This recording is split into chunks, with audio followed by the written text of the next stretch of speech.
Hey, do you want to know what the messiest part of Mariah Carey and Nick Cannon's divorce was? Stay tuned and I'm going to let you know.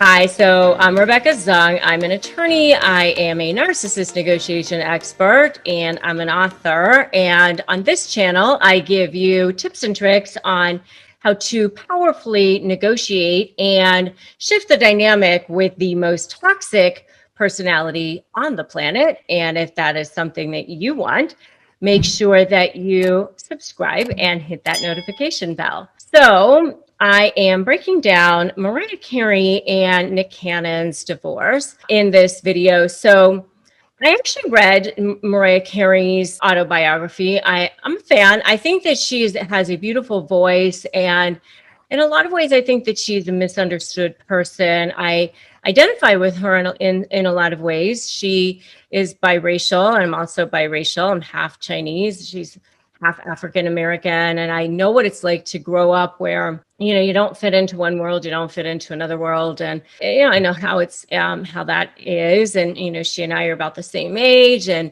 I wish I had her voice, but we kind of she grew up around the same time I did, so in a lot of ways I identify with some of the things that she's had to deal with. So she got married very young the first time, which I did as well. She got married to Tommy Mottola, and clearly it sounds to me like it was a very narcissistic type of control relationship, at least from the way that she describes it. I mean, she had a very tumultuous upbringing from what she describes. Divorce, she was back and forth between her family. She had siblings who were much older than she was. There was a lot going on in her childhood. In a lot of ways, she had to grow up very quickly. And not to say that she was totally a victim in everything, but I mean, there was a lot going on. There was definitely a lot of volatility in her childhood. So she got married very young the first time, which I did too. I got married in 19 the first time. I think she was like 20. She marries this, CEO of Sony Music who was, very powerful and pretty much took over her life and everything about her career, every way she dressed, literally controlled almost even every breath she took. And so she had to escape that. And it was not an easy thing because she had to escape her career, everything. So she gets married again to Nick Cannon, who is much younger. It's a much different dynamic, a much different relationship. They definitely had fun together. She enjoys his company. They make each other laugh. She wants to have children. They both want to have children. They have children together. They have these twins. She has these twins kind of at the 11th hour as far as her age is concerned. She's like 40 years old. She has twins. It's a very difficult pregnancy. And the problem, I think, honestly, with her is that she had trouble trusting. I mean, even if you watch the Barbara Walters interview and, she's like, oh, he's a man. And he's over there like, what are you talking about? And just watching their body language, I think in some ways she kind of almost willed it to happen. I mean, not to say that he cheated because, who knows, but willed the end of the relationship. She just couldn't really quite trust.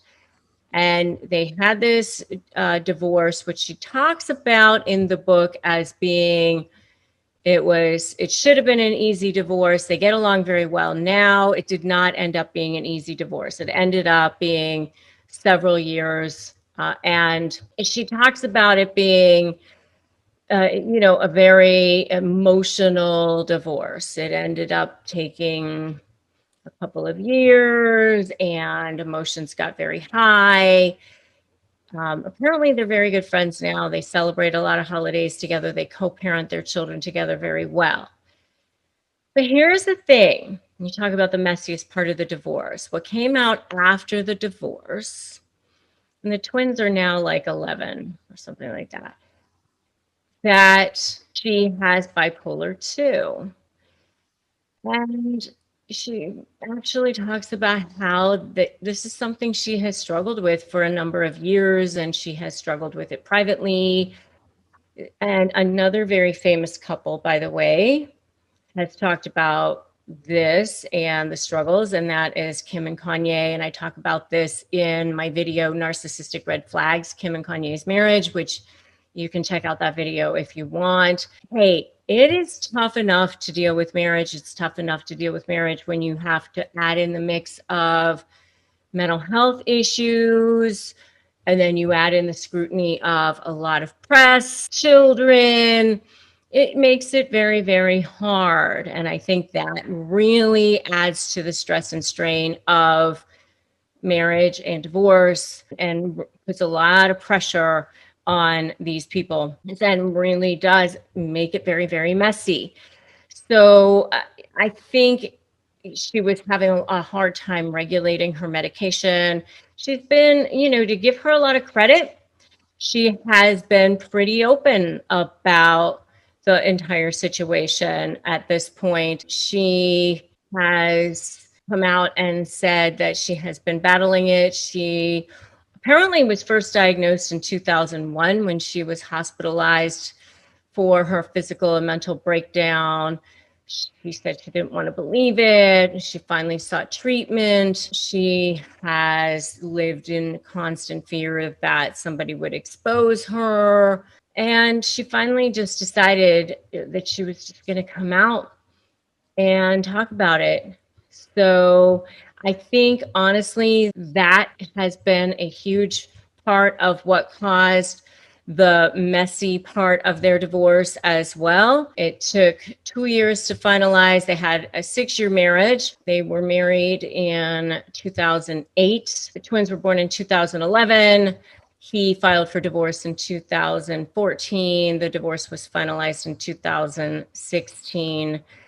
So, I think the most important thing when you are dealing with divorce and when you're dealing with anything difficult is to remember that you are whole and complete, and to learn from your mistakes, to stand in your power, to become a better version of yourself, and to forgive yourself, even if you've been through these messy things, because we all have messes in our lives. We've all done things that maybe we're not proud of, and we've all had stuff that we've had to deal with. That's just part of living. That's part of being human.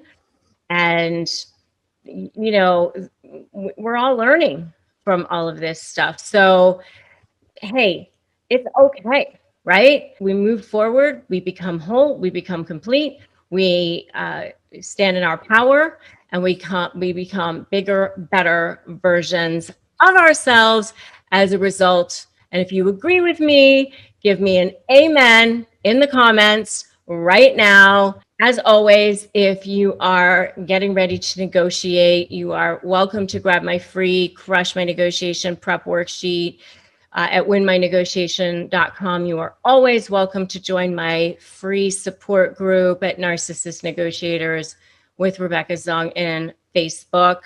And if you like this video, give it a like, give it a share, drop me that comment, give me that amen. And if you haven't subscribed to my channel, you are welcome to do that now. Subscribe, hit that notification bell. And as always, today is a great day to start negotiating your best life. Thanks for joining me today, and I will see you in the next video.